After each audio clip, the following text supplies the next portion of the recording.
Reports of UFO activity are made by people from all walks of life. The credibility of a witness is almost always gauged by the position they hold in society. The local drunk will be ignored, while the patrolling policeman or woman will be given more credibility. The police are trained to record their observations, this meaning a detailed and accurate report is given. Another group trained to record their observations accurately are the military, and for them, things have become a little easier, with the US Navy drafting new guidelines for collecting information on UFO sightings. This won't help ufologists, as information won't be made public. You will only know what is in a report if you have security clearance. So what system is the Navy putting in place? Let's take a look. Welcome to IF, videos on history and mystery. Hit that subscribe button and ring that bell so you never miss a video again. According to a recent report, a representative of the Navy spoke to the Washington Post.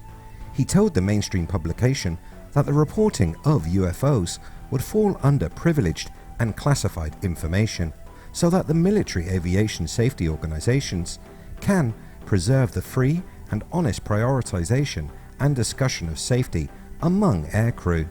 This is a step in the right direction. Most who pilot in the armed forces carry on their careers in the public sector. Flying for commercial airlines, they must adhere to strict sets of rules. There have also been rules which don't appear in writing. One of these is the fact, if you want to keep your wings, you don't report seeing anything in the sky that you cannot explain. If you do, then there are some serious consequences.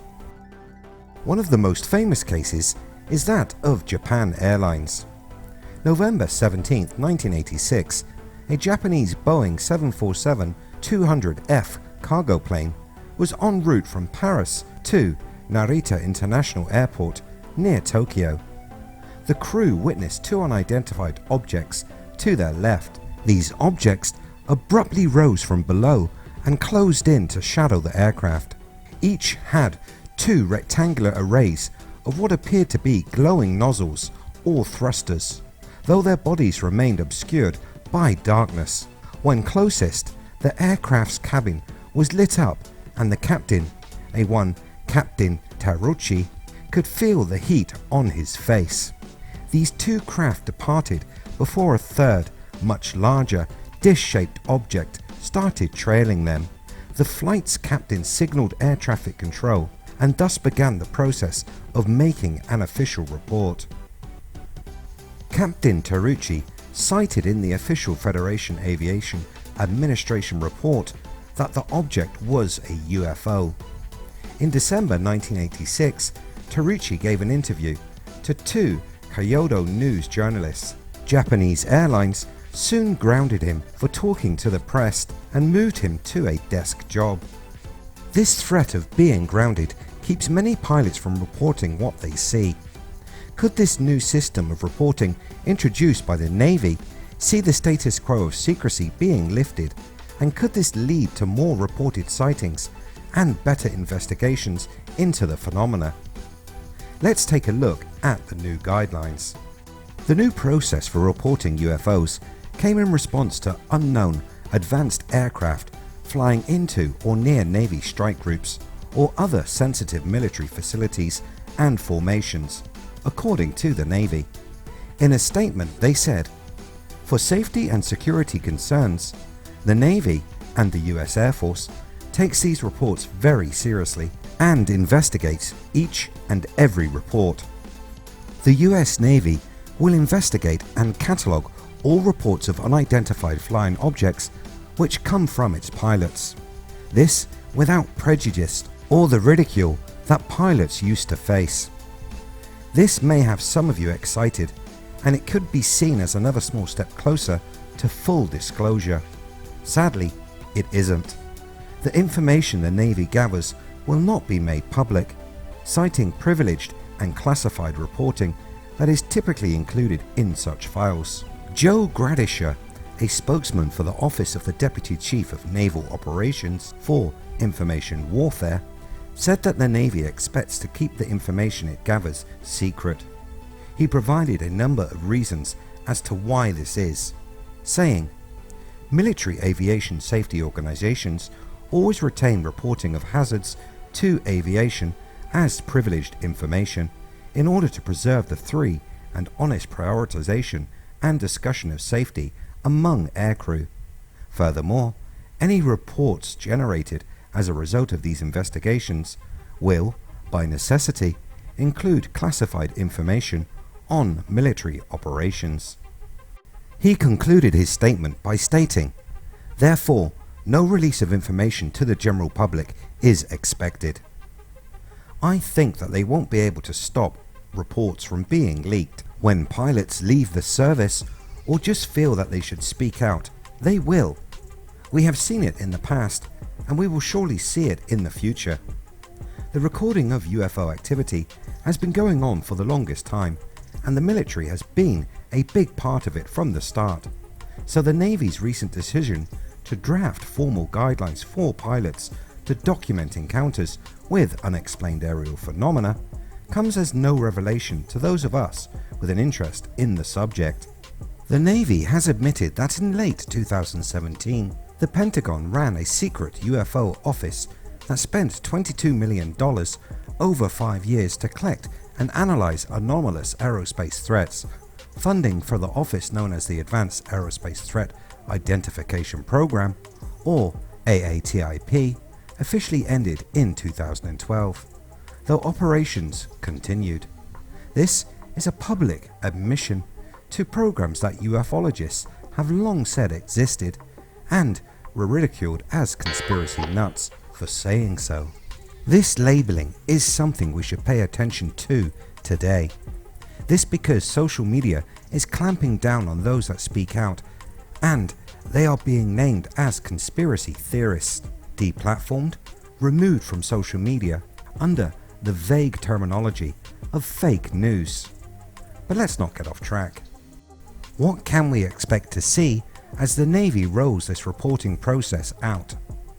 The program has already released footage from the cockpit cameras of military aircraft. The film appeared to document oval-shaped vessels that resembled flying Tic Tacs. The Navy's formalized process for cataloging and investigating reports from pilots would classify these unidentified craft into type, location, and add them to a database of recorded incidents. This formal process of documentation has been welcomed by former US officials who want the military to take the matter of UFOs seriously. The removal of the stigma which was found in the armed forces when a serviceman or woman reported such incident can only lead to us learning more about the mysterious craft. As I said earlier, these investigations, even though the Navy indicated that it has no plans to release the data, unclassified portions of the information, or broad overviews of the findings could become public knowledge. I am not alone in this idea. According to Luis Elizondo, an intelligence officer who ran AATIP, the Advanced Aerospace Threat Identification Program, before leaving the Pentagon in 1997. Elizondo said, "If it remains strictly within classified channels, then the right person may not actually get the information. The right person doesn't necessarily mean a military leader. It can be a lawmaker. It can be a whole host of different individuals.